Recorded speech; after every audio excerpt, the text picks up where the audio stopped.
Christmas came early for Iman Shumpert and fiancée Teyana Taylor.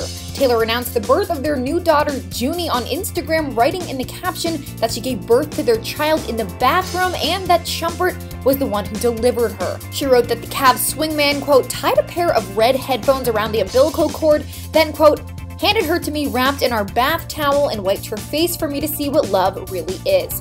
She concluded, quote, welcome Iman Taylor Shumpert Jr., mommy carried you, daddy delivered you.